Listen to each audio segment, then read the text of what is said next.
often, just when I'm alone. I can't help the longing I'll feel when you moan. He's a jag, he's a jag, he's a jaguar. He's a jag, he's a jag, he's a jaguar. He's a jag, he's a jag, he's a jaguar. He's a jag, he's a jag, he's a jaguar. Okay, this is Carrie Cassidy, Project Camelot, Whistleblower Radio, and very happy to be here on this Wednesday night. We've got two very important guests, Ralph Ring and Marcia Ring, and they will be joining me just shortly here. I want to say that we've done an interview with Ralph Ring several years ago, actually around the beginning year of Camelot, which was 2006. And it really made waves out there at the time. It's had, I'm sure, thousands of, viewers on YouTube, etc. He is what we called an innovative technician. I'm not sure how he would classify himself this time, but he's something of an expert on free energy or zero-point energy, and he can talk to you about that more. He worked with Otis T. Carr, and together they built what is in essence a UFO, and they actually flew it. It was a time travel device, and they proved that is exactly what a UFO is in essence. And you can see the photographs, et cetera, all on Project Camelot. If you go into the Project Camelot library and you go to the right-hand side and just click on the media drop down and look for the name Ralph Ring, and that will take you to his page with quite a presentation that Bill Ryan, my partner in Camelot at the time, and he worked on. Bill has a background in physics, and so he was very delighted with Ralph's background, and the two of them really hit it off. So I want to give Bill Ryan full credit for all the wonderful work he did in putting that page together. The interview we did at Ralph's house, and at the time, I have to say that it was the second interview we did with him. Believe it or not, the first interview, we got back to our place and unloaded the footage, so to speak, and nothing worked. It basically did not take. We had to go back several weeks, or I think maybe even months later, and do the entire interview all over again. There's been so much interference with and around Ralph Ring and his work that it's absolutely incredible, very much like the time of, I guess you might say, Tesla and also Otis Carr himself, who experienced these kinds of interferences just on a mass level.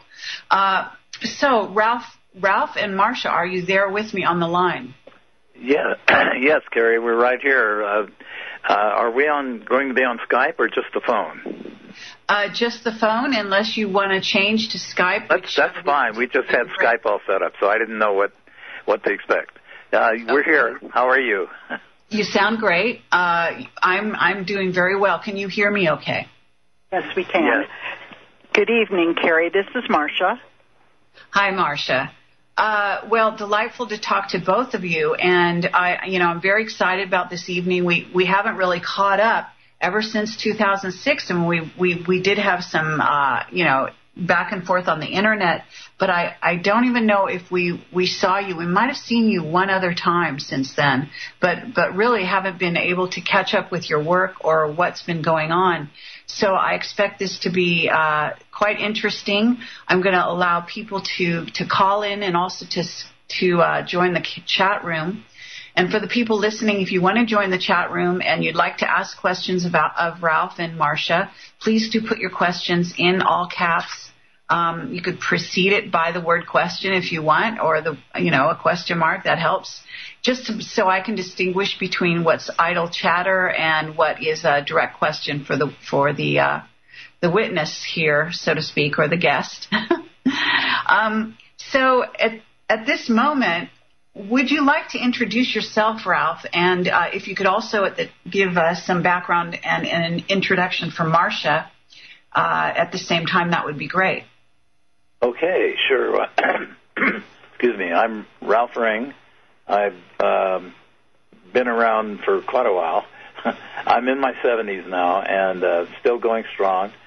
My background is basically in natural law, in the sciences of nature.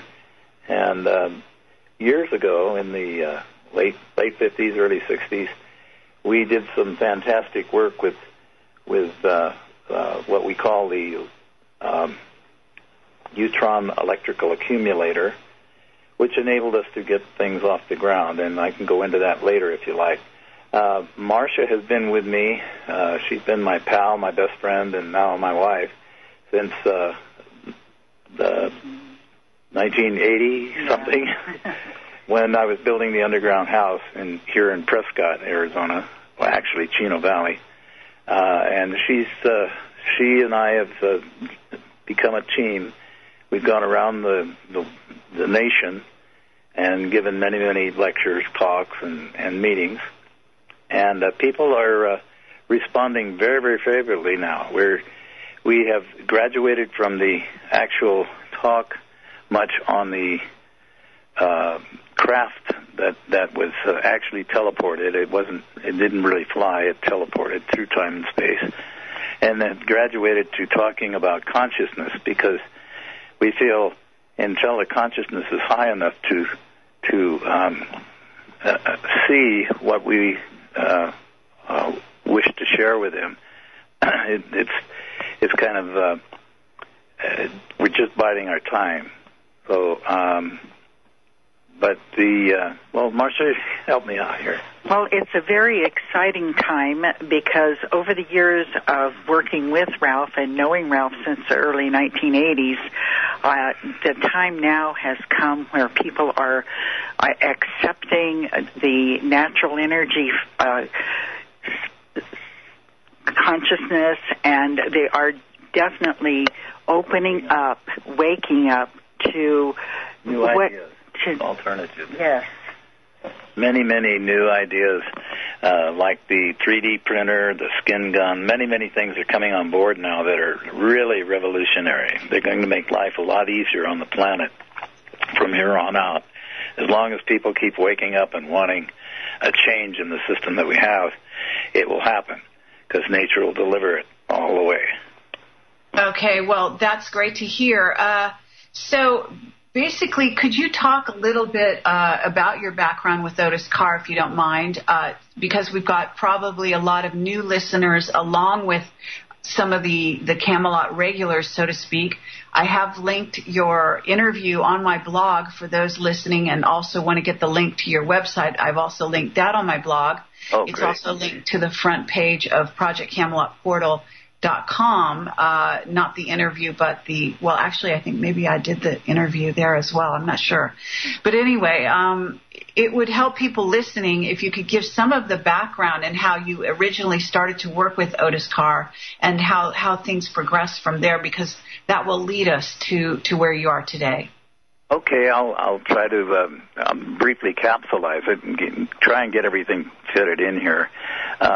Well, first of all, there's two websites. Well, actually, there are going to be three. The one being the BlueStarEnterprise.com, the other, the ClandestineDisclosure.com, and the third will be coming now on the OTCX1.com. So we're expanding out. Where it all started for me was with Otis Carr was I was working at a government-funded facility in Costa Mesa, California, and I was a laboratory technician, and I was working in the magnetic area. I love magnetism, and I found that the way they were doing things at the lab was completely different than natural law. They were trying to force electrons through a magnetic field without deflection, and I didn't last at that job very long. I think a few months, and I got really, really tired of trying to force a little electron through a magnetic field, when actually you have to pulse the signal or let the electron breathe, which I did. I went home and duplicated the experiment, got it through the field and took pictures and wrote it all up, along with another experiment. They were doing levitation on the next workbench over, and I went home and just put a 15-inch woofer speaker on the living room floor, attached an audio amplifier I picked up at a garage sale, and eventually levitated a ping pong ball and let it sit all night. So I thought, wow, this is a lot faster, more simpler than the coils they were burning up about every 15 minutes trying to levitate a steel ball. So anyway, I wrote that one up and took pictures. I took it into the director. The director's name was Dr. Weinhardt. This was Advanced Kinetics. I don't know if I mentioned that or not. And showed him what I'd done. I thought, well, maybe we can get somewhere now. I thought just trying to force this project wasn't going to go anywhere. And he said, well, I know all that, Ralph, but I want to tell you something. I see what you've done, and I didn't think you'd get into there or get that far with it, but this is a government-funded facility, and we're paid here to look for answers, not find them. So I was taken aback. I just couldn't believe what I was hearing. I thought, you're supposed to go forward and upward in this life.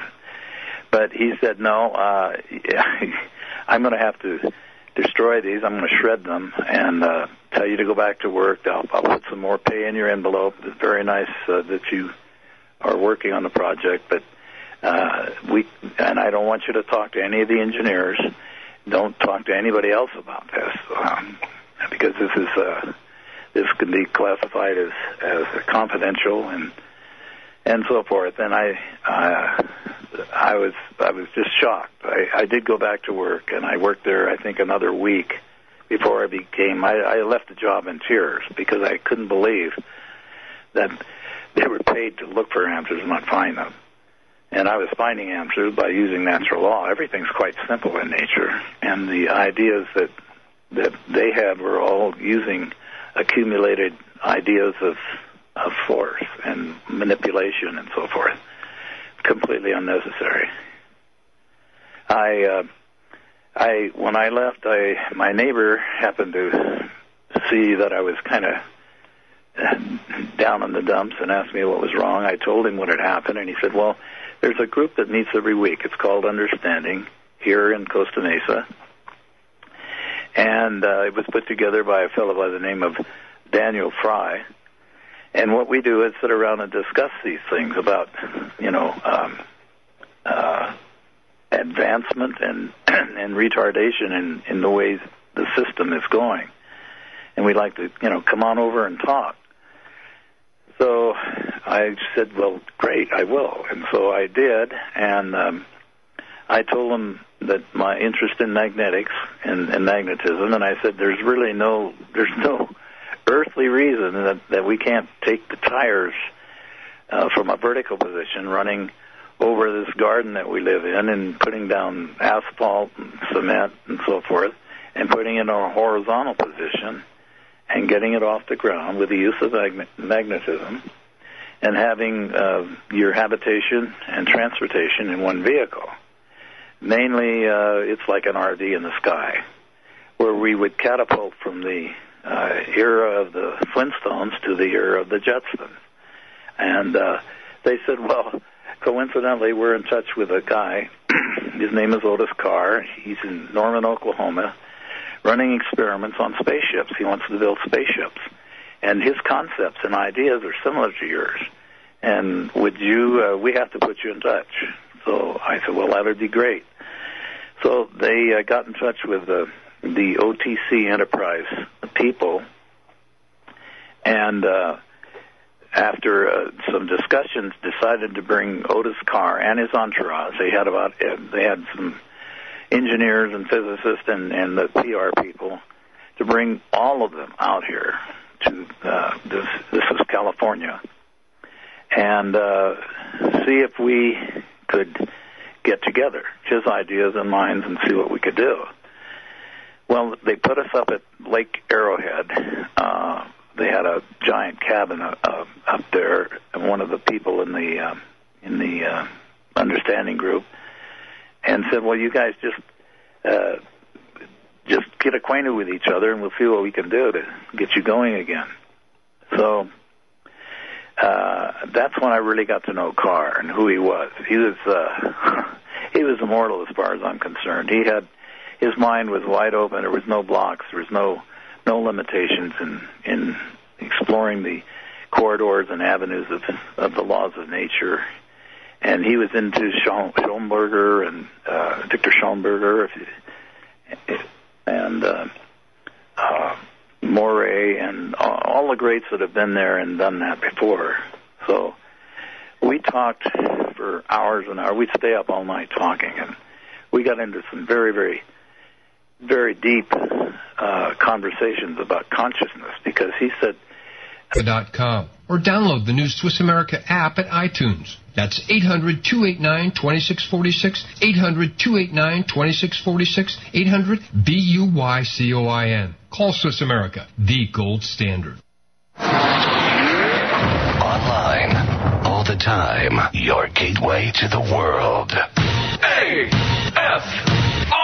American Freedom Radio. Give it to them. Your life, as it has been, is over. Radio Free Humanity on AFR. Listen to The Paradigm Shift, Saturday night, 10 p.m. Central.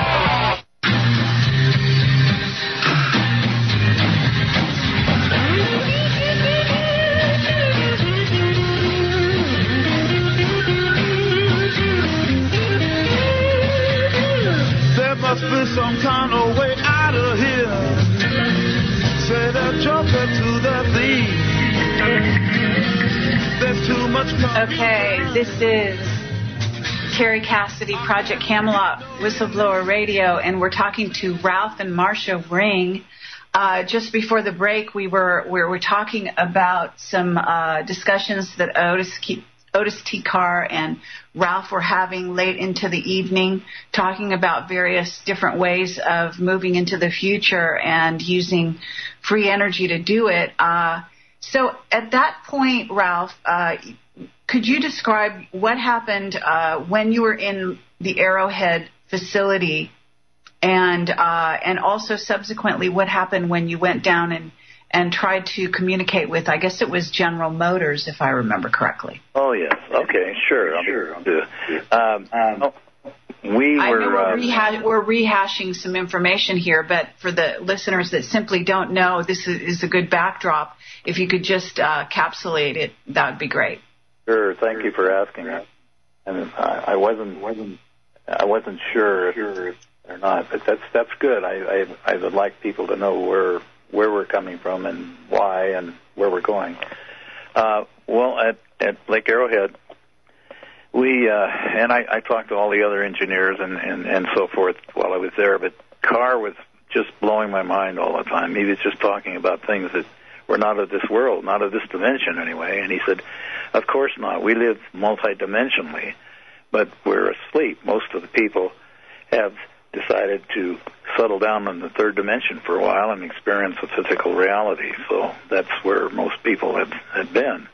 But people like Einstein and Morey and Schoenberger and Tesla decided to move on up into the ethers and explore what's going on in alternate realities. So he said that we want to free people of the energy crunch that they're in, thereby giving them their own energy complex, a device where they can turn on or off their energy at will and not tied to a maze of wires and telephone poles and so forth that bring them energy with a meter. To take the meter away, give them energy, and the toiling for life to feed their families and put their kids through school will diminish greatly because they won't have the energy bills, which is now 70 to 80% of the income of people goes one way or another towards taking care of the energy bills. So he said, in order to do that, we're going to be using Tesla technology. It's alive and well in at least some of us, and we're going to put it together and deliver it to the people. We'd like everybody to eventually go on. We didn't have the internet then, as we do now, but go on radio or television, and we could send them kits that they could build themselves and put together a small device similar to. Well, when I was a kid, I put a radio together out of a Radio Shack kit. I just wound some copper wire around an iron core and put an earplug in my ear, and I had a radio right out of the ether, right out of the air. So, similar to that, he wanted for us to put the opportunity in everybody's home to create their own energy, and eventually work with, not opposed to the energy grid or the energy people, but to work with them in a cooperative situation instead of a competitive one. And so he said, when we get the opportunity, let's go at it until we get it done. And I said, well, I'm here. I'll do everything I can to help you. And so we were just like out of the same pod, because we could talk about things that two people that I've ever met could talk about. Well, about that time, I think a week or two, not even that, I think about 10 days went by, and we got a call from the Understanding Group, and they'd found a facility down the hill in Apple Valley, California, actually. It was Hesperia, Apple Valley, next to Victorville, California. And they had found that there was this huge plant. I forget the name of it now. I think it was Osbrick or something that was there. And it seemed to be available. And so all the people in the Understanding Group made arrangements so that we could have the facility to work with. So we got the call, and they said, well, come on down. We'll support you all we can. And all of this was basically out of pocket with all of us. We had no supporters or no backers. We had people wanting to know what we were doing, and if we would accept their funds, they would control situations. And we turned all of those down, because this has to be done from the consciousness of freedom, not the constrictions. So we packed up and moved down the hill. We had a beautiful facility. It was a huge plant. We had a machine shop, tool and die. We had plastic form machines. We had a full laboratory, office, small barracks. It was just the ideal place to work. So we came together and decided to progress along the lines of getting things off the ground. And the ploy that we were going to use was a small spaceship. And once people realized there were alternatives available by seeing us all over the place, they would give us the opportunity then to show them that they could, working with the powers that be, create their own energy pack, their own grid, and be free of the enormous cost of energy. So we started building models, and oh my gosh, we built hundreds of different models, and got into the prototype stage, and had small discs, levitating discs, that we were using them to move around the Apple Valley area. People got a little panicky because that was the days of flying saucers, and they thought they were all flying saucers invading the Earth or something. I don't know, but we tried to keep it quiet, tried to keep it under wraps, and but we had reached the point of where we realized we were ready to go with. We needed a manufacturer. That we had done all we could to produce a craft that could operate not with ignition switches and with steering wheels and tires, but with consciousness. They would be able to consciously navigate through time and space eventually. We'd start them on a lower level and graduate them up to where they could operate their own craft by using their minds. Similar to the F-15 fighter jets and there was a movie called Firefox, or was it Foxfire? I don't remember, with Clint Eastwood in it. And if people aren't familiar with that, there was no controls that he used. He used his mind to control a ship. And just by moving his head up and down or thinking right and left, he could control the ship. This is a reality that's been around for at least 30, 40, 50 years that I know of, but not been public. Even your giant jumbo jets and everything operate this way. They use a great deal of concentration through consciousness instead of maneuvering it by a steering wheel. Anyway, we got to that point, and our PR man, Major Wayne Aho, that joined us, he was with I think it was Project Blue Book in the service, and he had found that there was a lot of things the public didn't know about that were going on, and he felt that they should know and should know where their money's going, their tax dollars and everything. So he quit he got out of the Blue Book phase and joined us, and he was him and his brother. His brother's name was Arthur Aho. In fact, Arthur Aho was the one that showed me that bumblebees don't aerodynamically fly; they levitate, and the way they do that is the beating of their wings is connected to a small cavity next to the larynx, and this resonating cavity, once the wings are beating, creates a vibration similar to a resonance. Well, it is a resonance, and once it reaches the resonant field of its resonant fields of its surrounding, then it becomes a free agent. It creates its own force field. It creates its own gravity, if you will. I don't use the word gravity much anymore, but for those of you that understand gravity, he creates his own field, and he actually levitates. A bumblebee doesn't fly; he levitates.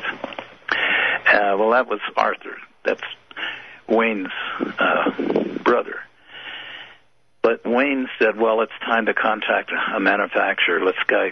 We've gone as far as we can. We've got a prototype ready to go. We need to get it into production. We need to find somebody that can produce this on a automobile scale. So he contacted General Motors and had them send a representative out. We met at Riverside, California, and he brought his entourage with him, which were 2 or 3 engineers and a physicist, and oh my gosh, I don't know. There was about 6 of them and about 5 of us. I don't remember how many, but they agreed to meet us. And when we went in to talk with them, Carr had a suitcase with one of our small prototypes in it, and the guy said, "Well, what do you want? What are your ideas?" And Carr just opened the suitcase and put the levity disc on the table. It was just stationary. He just set it on the table. And the guy says, well, okay, so what? What are you going to do? And then Carr explained to him, well, we want to get the tires off the ground and stop ruining the planet and killing all the animals, and get it into a horizontal position, which this circular foil craft represents. And as he was speaking, the craft started to rise, and it got up about 6 inches above the desk of this guy. And the engineers and everything were looking at it, and they said, okay, hold it, you guys take your jackets off. You mind if we, they thought we were using some kind of remote control or something. In those days, remote controls were not that prevalent, and we didn't have any. So Carr explained, well, this will be later in our discussions if we can go further with this to explain how they operate, but it's all done with consciousness. And he said up, down, and the craft went up and down, and everybody was ecstatic. They just couldn't believe this. They said, no, it's not real. It's some kind of a trick. This defies the known laws of physics and so forth. So they examined us very, very closely, and they examined the prototype, and they took about a half an hour just figuring, using everything they could think of to figure out how it could work. with us just there and the disc just there operating. And the car went on to explain we want to put these in the air, and we can have them up to and including 500 feet or beyond. We can eventually go to the stars with it, because the source of the energy, beyond propulsion, the source of the energy to motivate this craft is magnetism. And this kind of flipped the guy out. He said, well, you're not only going to infringe on the hundreds of thousands of people we have working for a living and supporting their families, but now you're talking about hitting the energy field with all the petroleum and everything that runs the world, and all the gas and oil. And Carr said, well, excuse me, but energy's everywhere. We live in a whole sea of energy, and that was quoting Moray when Carr, I guess, met with Moray and found out some things about the sea of energy that we live in, and that it's all magnetic. Everything's held together by magnetism. All our things we call a physical reality is not really a physical reality. It's just energy that we perceive as physical reality with perception, with consciousness. So this really flipped the guy out. He said, no, wait a minute. You need to say you're going to obsolete making cars, our Corvettes and our whatever, and then you're going to go over and take the energy control away from BP or whoever was running the energy in those days. I don't remember.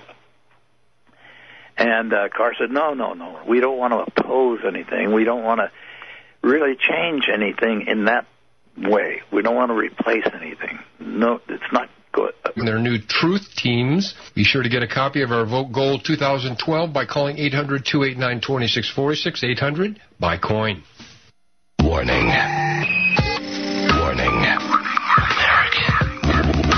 American Freedom Radio is habit forming. American Freedom Radio is habit forming. Use the truth carefully. Hi, everybody. I'm Christopher Green. Make sure to tune in to Green Wave Radio every Tuesday and Thursday from 3 to 5 p.m. Central on American Freedom Radio. Hard-hitting and in your face, America.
Cassidy, Project Camelot, Whistleblower Radio.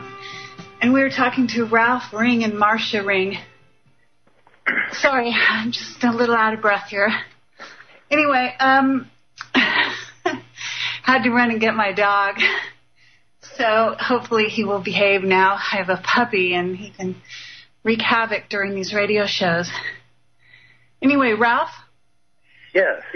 It's very comforting to know you had your dog with you. We've got 4 of them in here with us right now. We have a Labrador, an Australian Kelpie, and I'm not sure what the other 2 are. They're little guys. What are those? Okay, well, anyway, and I was dropped off twice off of Skype. Hasn't happened to me in a while here. So I guess they were listening in and trying to kind of cause some interference here. So at this moment, you were talking to the guys from General Motors, and you had demonstrated the craft. But basically, if you could say, that really wonderful, famous line, which I don't know if you're going to remember which one it is. Yes, I do. I remember it. Everybody's asked me about that. Well, and then we could kind of move on to what you actually did in the lab later. Sure. Well, the car was explaining that if you free people up from the toiling of having to, make the energy payments every week or every month, you would have magnificent beings here, because everyone is talented beyond belief, but they have held back because they had to go to work. They had to punch a time clock and so forth. Well, this guy became really, really upset. He didn't want to hear it at all, and so he was explaining to Carr that we're breaking the law, and that you're disrupting all the systems of the law, and besides that, you're advocating an energy that's everywhere, and you say that it's you can go to the far reaches of the multiverse with this energy because you never run out of magnetism. And that's ridiculous. We can't do that.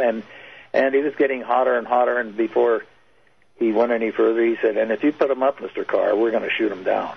We're just not going to have you around." So on that, we said thank you and left. And said, "Well, I guess it isn't our time, boys. Well, with the General Motors anyway.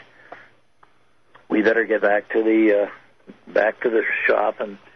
And we were working on a 45-foot model, and he said we're gonna get that fully operational, and then when we get it operational, we'll go over the major cities of the world, actually, but he was talking about the United States then, and just have bells and whistles and lights and whatever we can do to get the people's attention to know that there are realities beyond what they've been told. There are functioning realities, and we can get people to wake up and ask questions of their congressmen and ask questions of their system that they live in, what's going on, and so forth. So we said, very well, let's go to work. So we went back, and we were already working 20 hours a day, but now we were working 24 hours a day, trying to get the 45-footer operational. And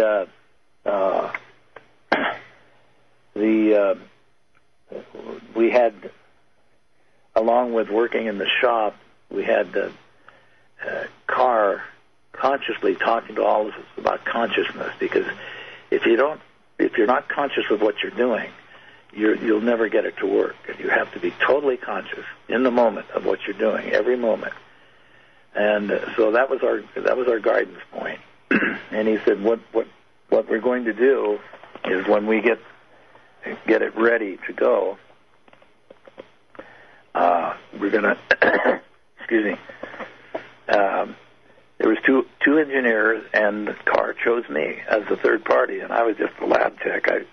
Excuse me, I was a machinist when I was a kid, so I was making parts for him and reducing the wire content of what we were working with, and running for hamburgers for the crew. I was just a gopher at that time, but Carr and I hit it on a different level. We were always talking about what he referred to as ether technology, and this came down through and of Tesla, and people like Tesla worked for years with Rudolf Steiner, Walter Russell, Albert Einstein. They all were working with what's now referred to as ether technology. And that would equate to, the best way I can put it is getting out of a third-dimensional conception of working every day and sleeping every night into a fifth-dimensional consciousness. We're skipping over the fourth dimension because that is the idea, that is the bridge between the third and fifth, consisting of the idea of time and space. Time and space only exist because we think it does. Actually, in the fifth dimension, we create our own time and space instantaneously, and we don't have to use measurements. We don't have to use logarithms or anything. It's a different consciousness. Okay, Ralph, if you could just pick up your story, though, because I know people would want to hear what exactly happened. He picked three of you, is that right? Yes. So, okay, the story goes back to we worked on the craft, and I had to bring in consciousness at this point because this is the way we operated it. He says, you're going to be getting on board. The engineers have gone downrange about 10 miles and surveyed the land and found an area that we want you, the craft, you and the craft to go to. They measured the area and equated the energy fields, that's the vibratory rate of the field that we were going to land in, equated it to the color and light spectrum of aquamarine. And so he said, just get on board and sit around and just clear your mind. Get your thinking completely halted, because you have to use your intuition here. You can't use your thinking because the third dimensional concept of the brain, which is a third dimensional instrument in this machine that we operate called a body, it's going to say that's impossible. You can't do this, and that can't happen. And there's a lot of can'ts and don'ts and won'ts.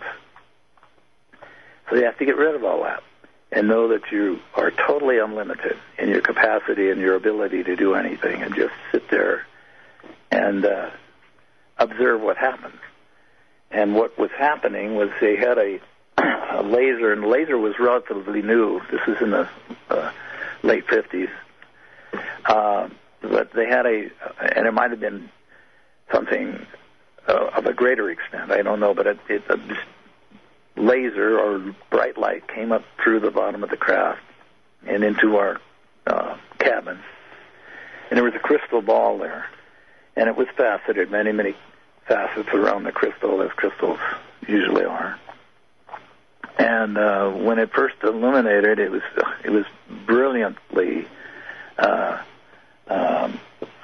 displayed as the light spectrum from infrared all the way to ultraviolet. And you could sit just trying to define red for probably a year and never get to the end of the red, let alone till you got to the blue. Anyway, then it eventually started to turn into this most beautiful aquamarine.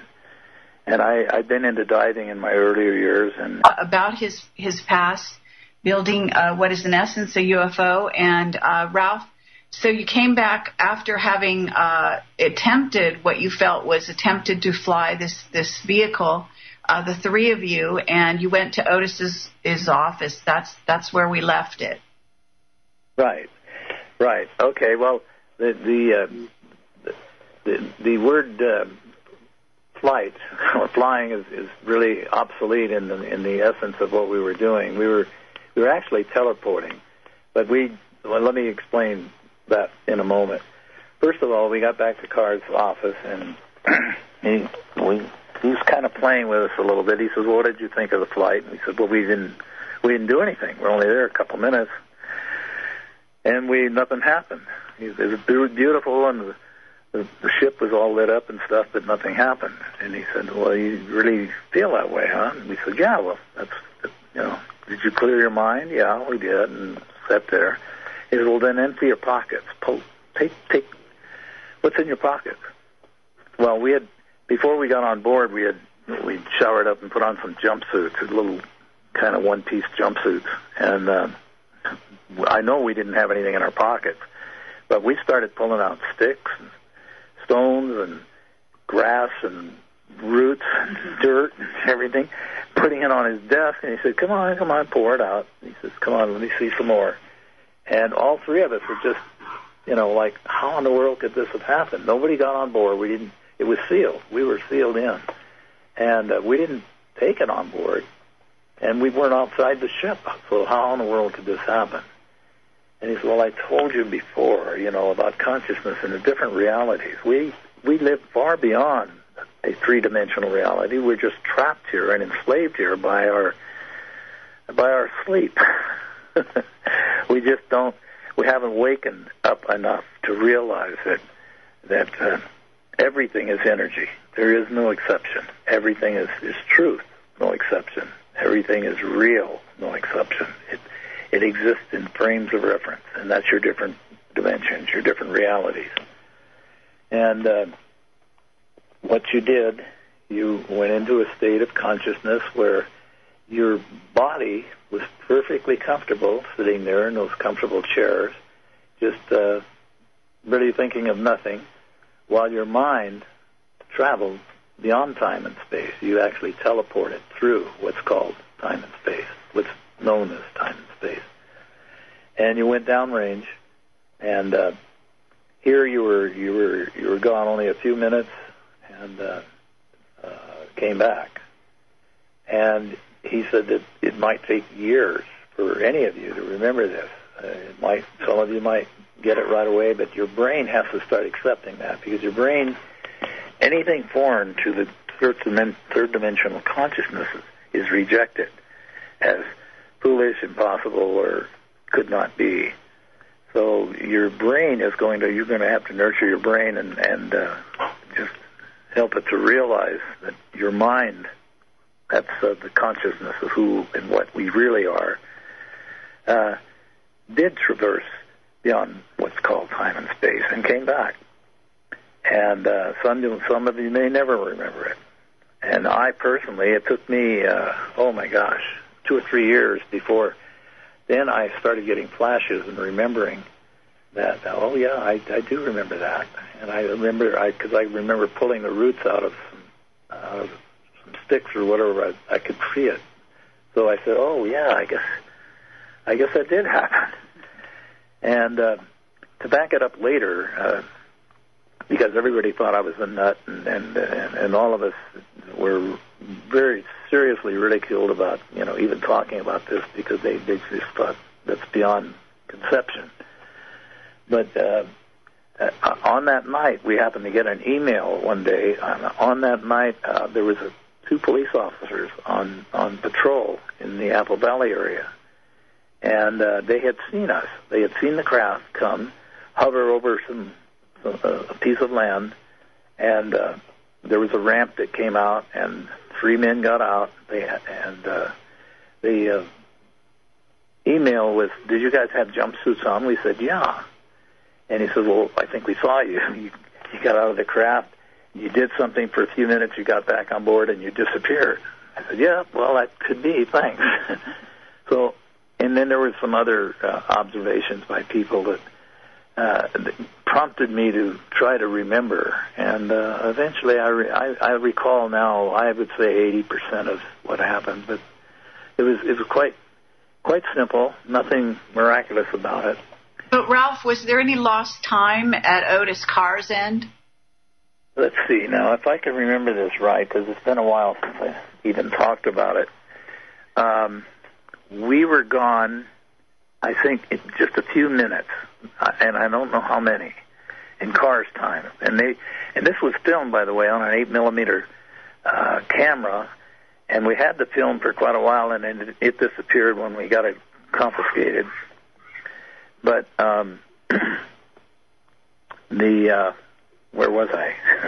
So how you were gone for a certain number of minutes in Carr's world. Right. How many minutes in your time? It was about, I'd say now that, and I feel pretty confident about this, it was close to about 15 minutes, maybe a little less than 15 minutes.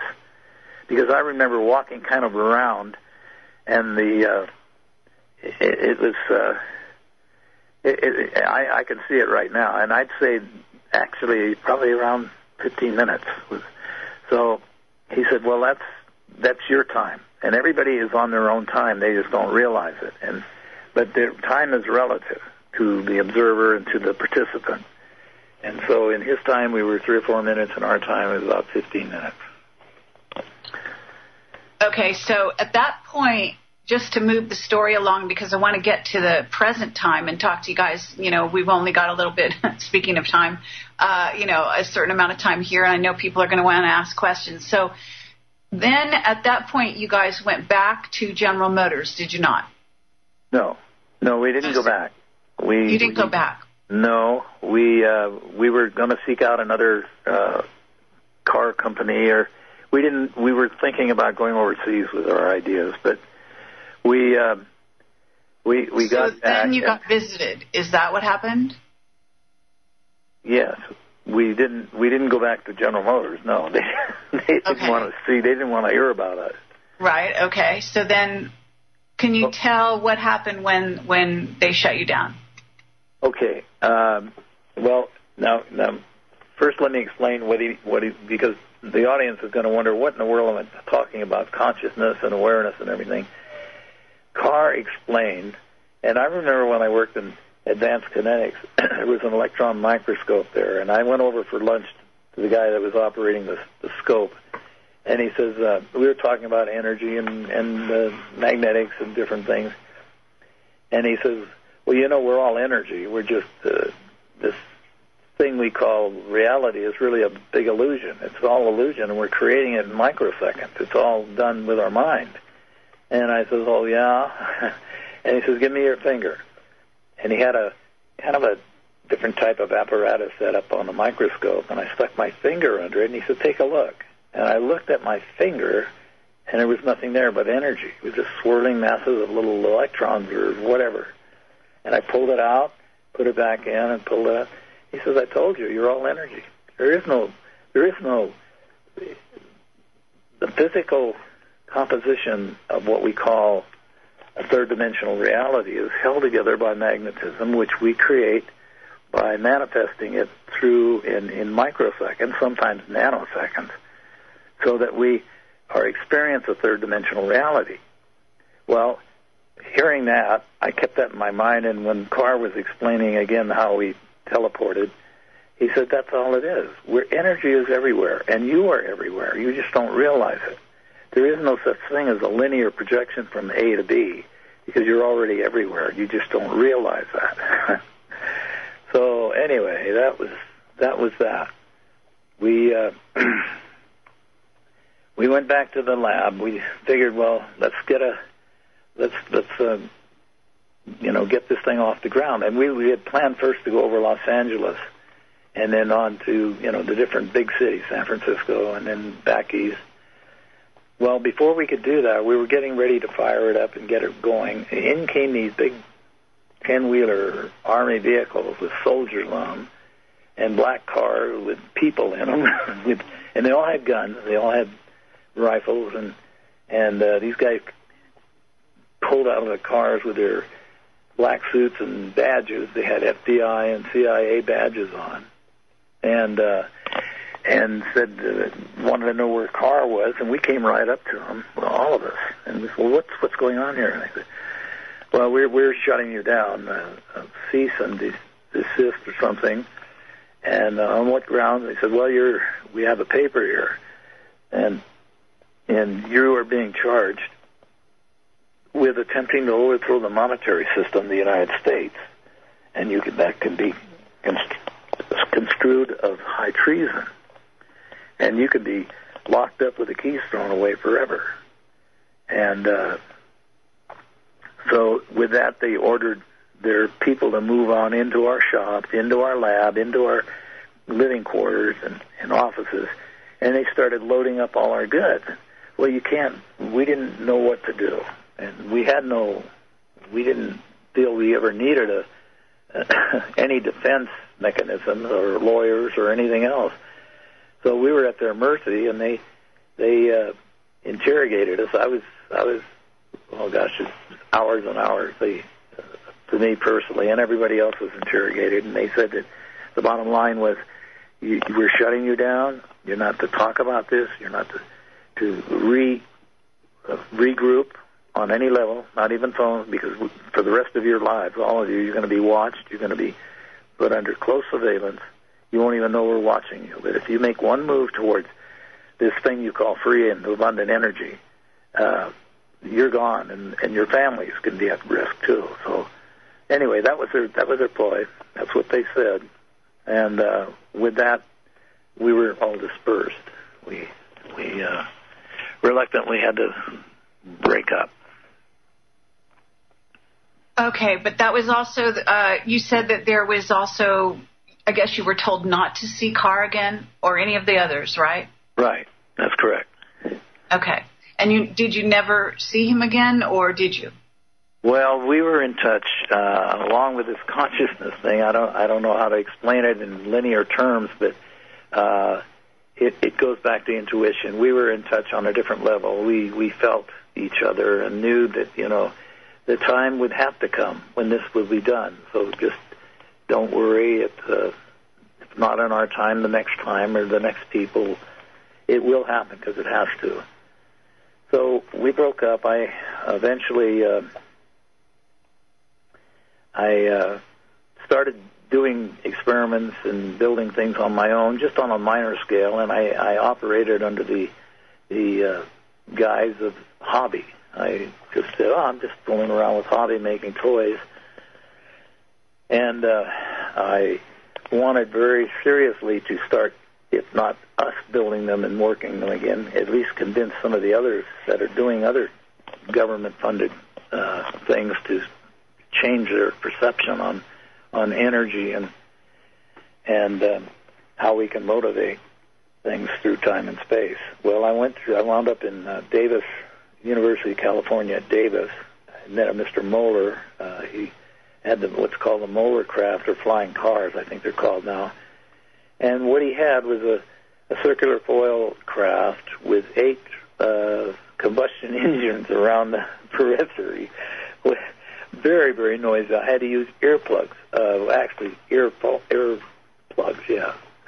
It was so noisy, and gasoline fumes and everything, and he'd levitate it off the ground and get maybe 6 feet, 7 feet, and then just float around. And I thought, well, very good, but very noisy and pollution-y and everything else. I said, how about talking for a bit with me about magnetism?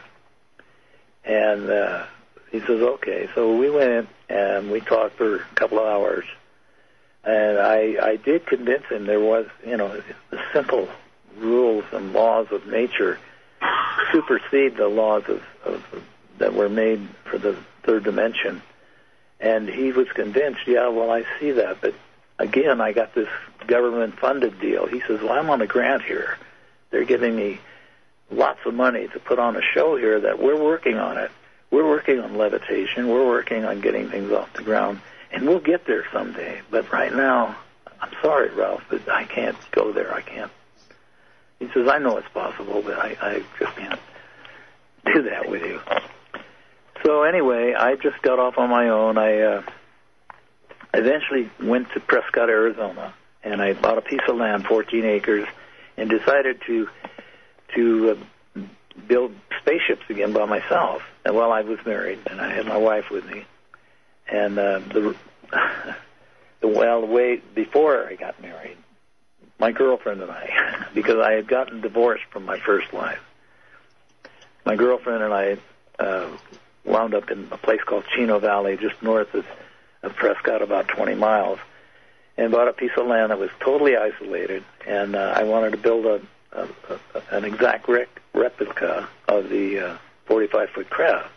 So using sacred geometry, we laid it all out and proceeded to get into building the laboratory, is what I called it. And then we were going to start building prototypes again, and somehow. We just didn't know how, but we were guided by the laws of nature. And if you're seeking honestly for something, it'll come to you. So in the meantime, I'd heard about the meetings they were having in Prescott, and a lady by the name of Marcia Brown that was having spiritual and scientific and all kinds of meetings at her house. And at this point, for a moment, I'll turn you over to her while I get a drink of water. Hang on a second. Well, Ralph and his lady, Ruth, were brought to one of the meetings that I was holding here in Prescott in my home. I started out to have a spiritual meetings, but... Okay, I'm very sorry here. We're going to go to a commercial, and we'll be right back with you, Marcia.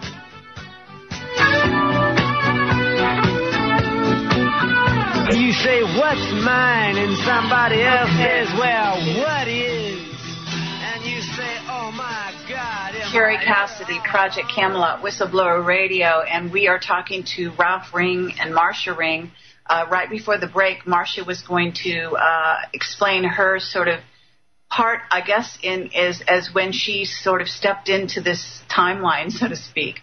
So, Marcia, go ahead. Yes, Terry. Anyway, Ralph and his lady, Ruth, were brought to my home, and Ralph had told his story about just the story that he has just told everybody here about his connection with Otis Carr. My mom and dad were there at the meeting, and they lived in Barstow, California at the time of Ralph being with Otis Carr in Apple Valley. And my mother said, oh, yes, I remember the article in the San Bernardino Sun. So with that, I never questioned Ralph's authenticity. I always knew that he was, he had told the truth and everything. And so that started our togetherness. He included me, and they included me in the many scientific meetings here in Arizona, in Prescott, in Sedona, and I've been his friend, a spiritual friend, for many, many years until we actually came together. And so that's how I've just followed him. He's been very important, and now the time has come when actually all of his dreams are coming true. They are a reality right now. And I'll give this back to Ralph, and he can explain that. Well, you're not giving yourself enough credit, Marcia. If it hadn't been for you, we teamed up.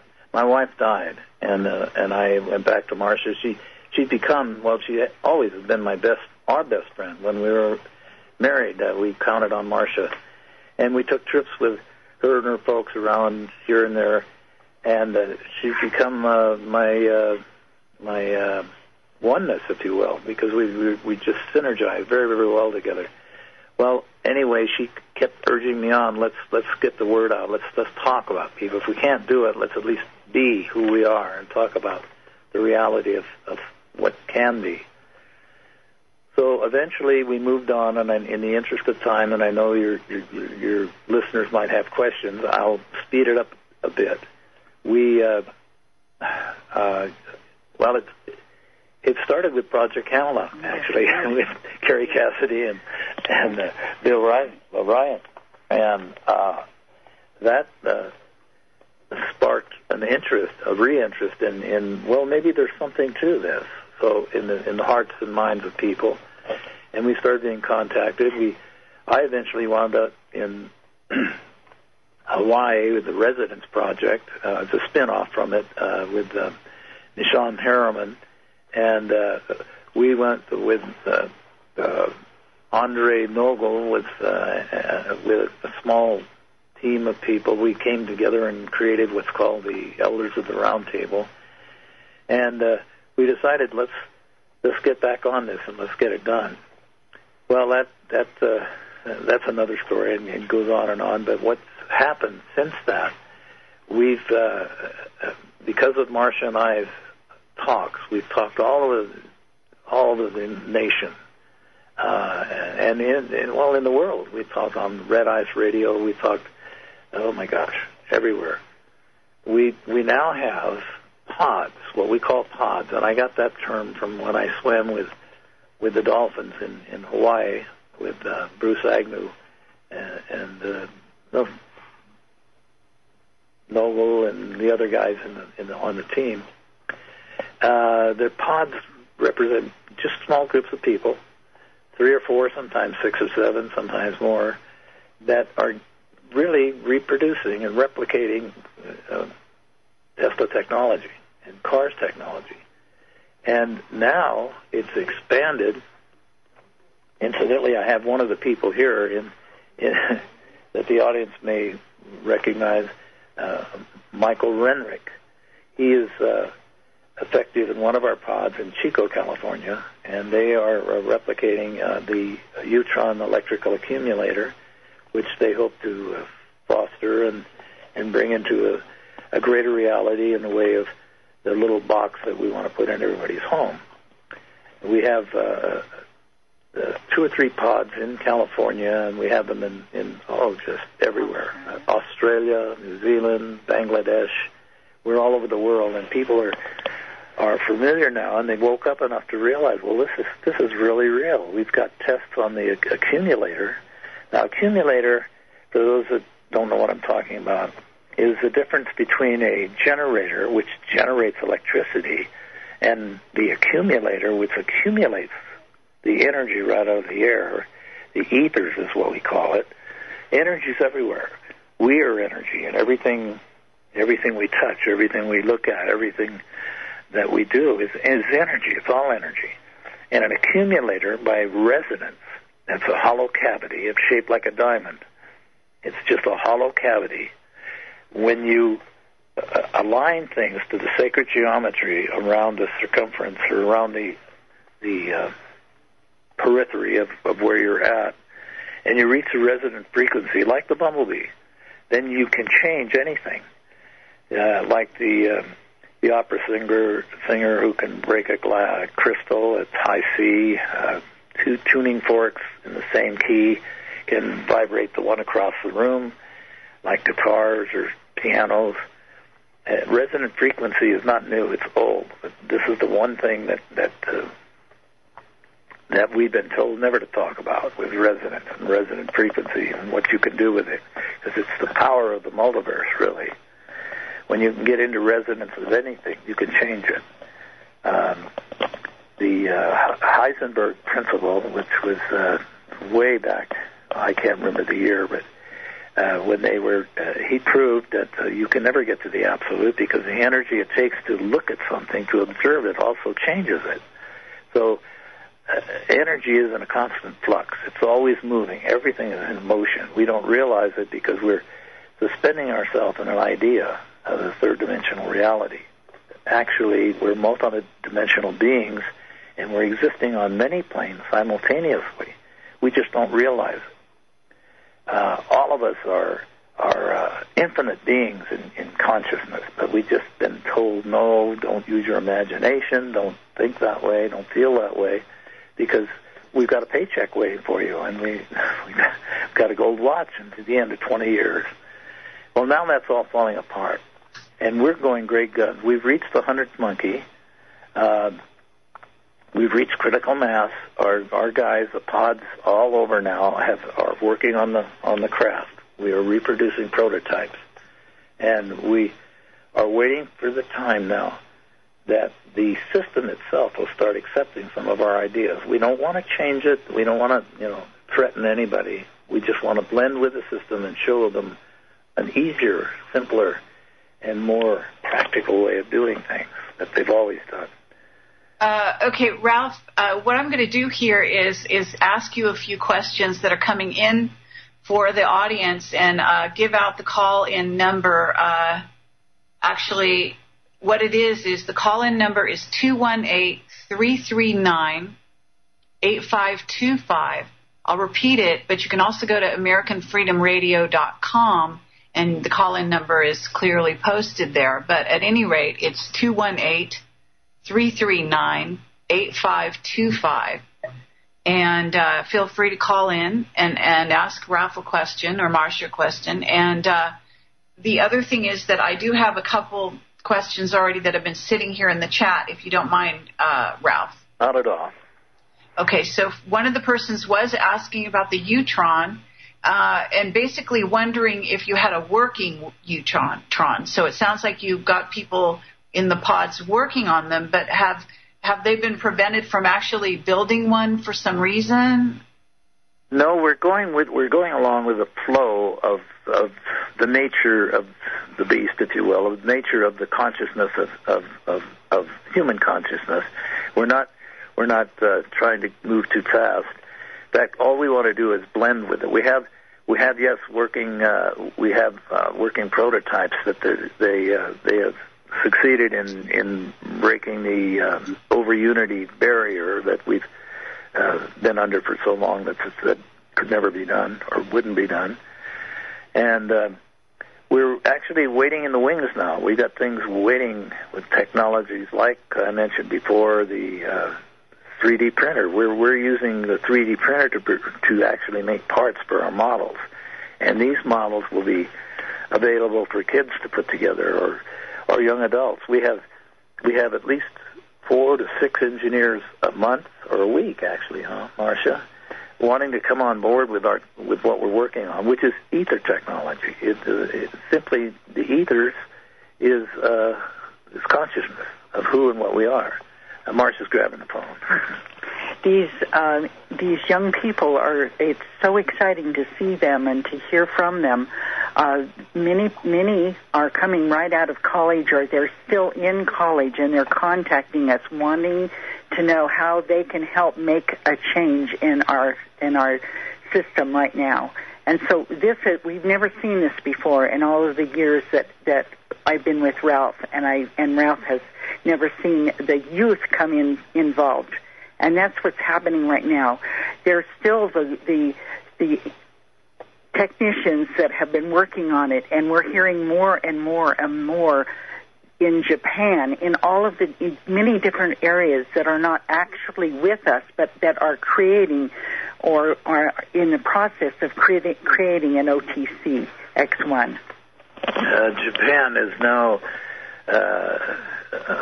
decided to get off of the conventional means of nuclear power, and they're seeking now alternative ways of doing things. So a lot of the Japanese scientists are now looking at what we're doing and wondering how we can help them fit into a more simpler way of producing energy, and so they're listening, and so are some other countries, and so we're very, very, very pleased, and I can speak openly about this now, which I couldn't in the past because our phones would go out, our computers. In fact, our computers, they just took all my data away, and then they hit Marcia's computer just last week. Took all our data away. We've fortunately got backups that are known only to us, but they do this on a regular basis. Our phones, our electricity goes out, but it's okay because we're working on a foundation of truth. We want the truth to come back to people. We want them to know that their dreams, everything that they could ever dream of, is real, and it can be real in the multidimensional consciousness that we can all experience. Okay, Ralph, I have a couple more questions here. I'm sorry. Go ahead. I'm sorry. We've got people that have been sitting here kind of patiently asking, and we don't have a whole lot of time left. Are you aware of the Taurus and for energy use? Someone is asking. Oh, Go is on our team. The Liquid Buddha is part of our. We are expanding now, and Thrive, the movie Thrive, is now going to expand, and we're going to be doing much more with. Yes, we are. Okay. And the name of your company, is it the same as your website, or is there another name?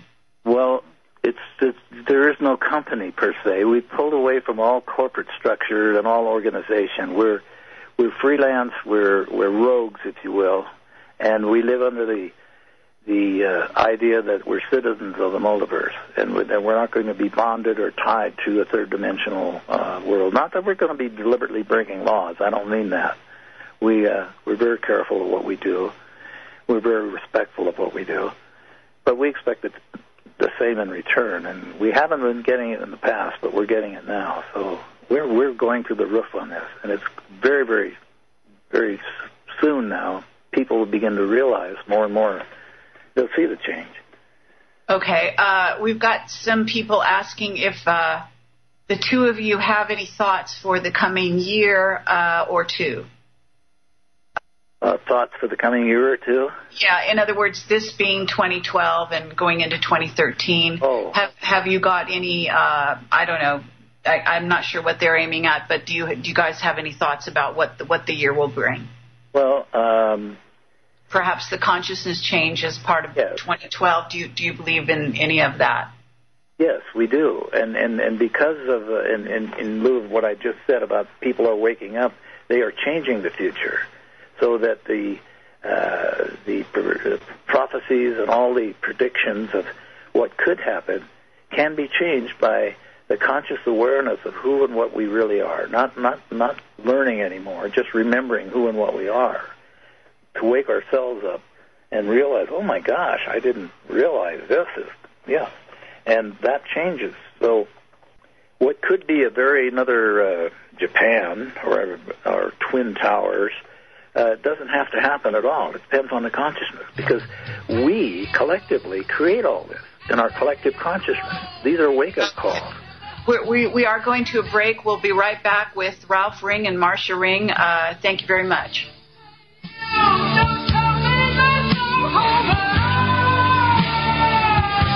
Area code 440.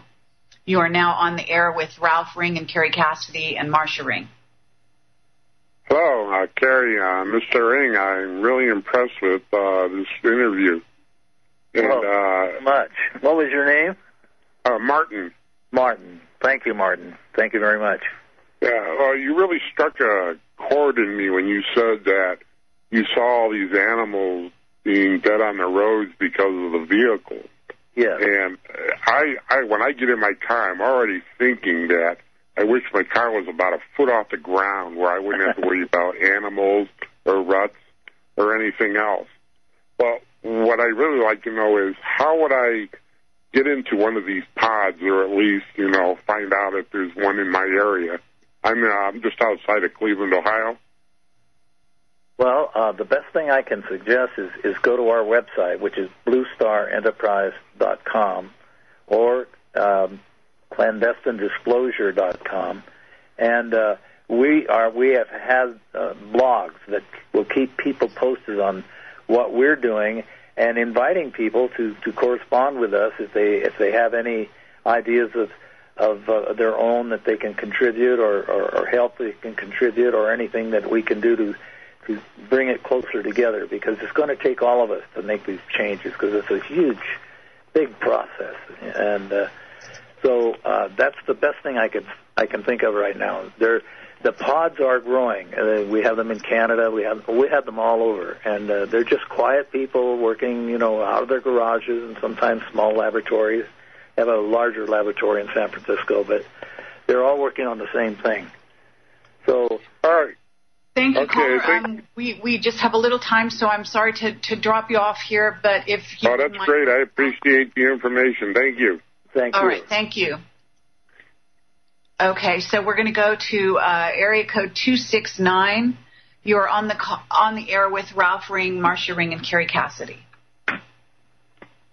Hi, Cassie. This is Lee. And I just wanted Carrie, to ask... It's okay. I'm sorry, Carrie. Carrie. I just wanted to ask Ralph if he got any kind of patent on his ideas, his prototypes, and all of that. Patents are obsolete. We don't use patents anymore. When we disclose this, we're going to be putting it on the Internet under a public patent, which means it's free for everyone. There's not going to be any organization, company, or anything that's going to be able to take it over, because it's going to happen, and we're not the ones to say it's going to happen. It's just naturally going to happen, where everybody can pick up the information, build their own little energy box or the facsimile, or have it built, and it's going to happen that way. So the patents, Carr ran into trouble with the patent office because of levitation, and he had to write a book, Dimensions of Mystery, which has now been decoded. So levitation is back in the process of our craft, and so just speaking freely, it's a free world, we're free spirits, and we're bringing this to the public for their evaluation. That's what we want to do. We want their honor to honor us, and we honor them. Yeah, I want to say just here that we are, as Project Camelot, we get contacted constantly. There are so many inventors out there coming to the same conclusions, building devices, even, many that don't know Ralph Ring and so on. So, it is exploding around the globe. It's sort of the time has come, if you will. as you may know, caller. But did you have, was that okay, or did you want to say anything before? That's very awesome, Carrie. Thank you. That is the answer to my question. Have a great evening. Thank you very much, caller. Bye-bye. Bye-bye. Okay, we're going to go to the next caller. Sorry to be rushing here. We are trying to get in under the 10 minutes that we have left. Area code 940. You are on the air with Ralph and Marcia Ring and Carrie Cassidy. Hey, hi, Carrie. Hi, Ralph. Hi, Marcia. I'd like to make a couple comments and have a question. You there? Yes. Yes, we are. Hi there. Okay, thank you. Hello there. Hey, hopefully we'll catch up to your residents, Ralph and Marcia, the mass consciousness, that is. And I'd like to thank you very much for the work you're doing. And I remember listening on your interview with Project Camelot years ago, and I remember when you were with Otis Carr, and you went into the machine and took that little trip. And I was curious, and I'm still curious now about the effect it had on your consciousness and those that were watching the machine dematerialize. Well, I've never been the same. It totally awakened me to the fact that we live in a very small, almost infinitesimal part of reality. It's so small, and so that now everything I do or say or think or feel with Marcia is unlimited. We have no limitations anymore, and that's thanks to Carr and Tesla that gave me that consciousness that there is nothing impossible anymore. Great. Fantastic. Thank you. I just say to you, Ralph was actually brought back out after being kind of closed down for almost 15 years by Project Camelot, Carrie and Bill. And it's been amazing what has happened since they brought him back into the public eye. And it's just been such an honor for them to have brought him out. Thank you very much for that. I really appreciate that. Well, it was a gift to us as well, and a gift to the world. And it's always been a joy to know you guys are out there, and that Ralph's, it's always been a close place in our hearts, because the story resonates very, very seriously with both Bill and I, and always has. So, caller, thank you very much. If you didn't have anything else, I was going to go to the next caller. That was great, Carrie. Hey, I email you quite often. You don't know who I am right now, but okay. We'll talk later. All right. Well, nice to talk to you then. Okay, thanks, bye-bye. Carrie. Bye-bye. Okay, we have one more caller, area code 561. You are on the air with Ralph Ring, Marcia Ring, and Carrie Cassidy. Hi, this is Mary. Nice there. To talk to all of you. Hi, Mary. This is Ralph.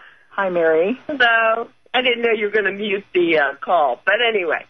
I wondered, Ralph, if you would clarify using this aqua color. Was it because of the vibration of the area you were going to?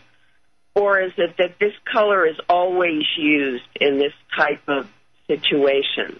Oh, no, on the contrary. Every vibration, we are held together by vibrations, and every vibration has a different octave, a different color, a different... there's no set rules, and I don't know if you could use aquamarine to go anyplace else or do something else with, but in that particular experiment, aquamarine is what was measured to be that area, and that's what we centered. So that was the area you were going to? Yes. I see. Okay. Well, actually, I want to address that because actually, as a matter of fact, aquamarine does take you to the exact frequency that you need to be at in order to teleport, I have to say. And this has also been documented by Ashiana Dean's work, as a matter of fact. Aquamarine does have very special qualities, and so does the gemstone. That is a fact. It has actually, if you will, sort of facilitates an interdimensional doorway. Oh, thank you. How interesting, because I work with the chi and ether, and I see that color a lot. Yes. So that's why and it is important to know that but Ralph's right. I mean, each color has its own properties, and I'm sure there are many things we don't even know about all the different colors and their capabilities, but that much I do know about aquamarine. And so it was absolutely inspired that Otis Carr chose that color. It's no accident. No accident, right. Thank you. Beautiful. Thank you, Carrie. Thank you. No problem. Thank you. All right. Thank you very much, caller. And thank you, Mary. Thank you. Okay. So, we managed those calls. That was pretty amazing. Doesn't usually go quite that quickly. Now, I do have more people here in the chat. I'm going to see if I can grab any last-minute questions. If they do relate to what we've been discussing here, is the best kind of question to ask rather than something that's kind of like off topic, if you will. But, we will try to address anything we see. I do see somebody is asking about the deja vu, the sense of deja vu. Is this related to what you've been speaking about? Would you like to address that, Ralph? Or Marcia? Not seen. I'm not sure of the question. Okay, no problem. I actually could answer that a bit. Deja vu is a time travel sensation. We are time travelers, and Ralph is right. We're multidimensional beings. As such, that means we can move through time and space. Our consciousness can do this. We can get very, very good at it, as a matter of fact. And there's so much, documented evidence of this. And remote viewing and remote influencing. There's a book called Psychic Warrior that I highly recommend by David Morehouse. They will tell you that he was a liar. They tried to disinfo him in every way you could imagine. But he really knew the truth about what it is possible to do when you are consciousness alone. And Ingo Swann is another great person to look into in that regard.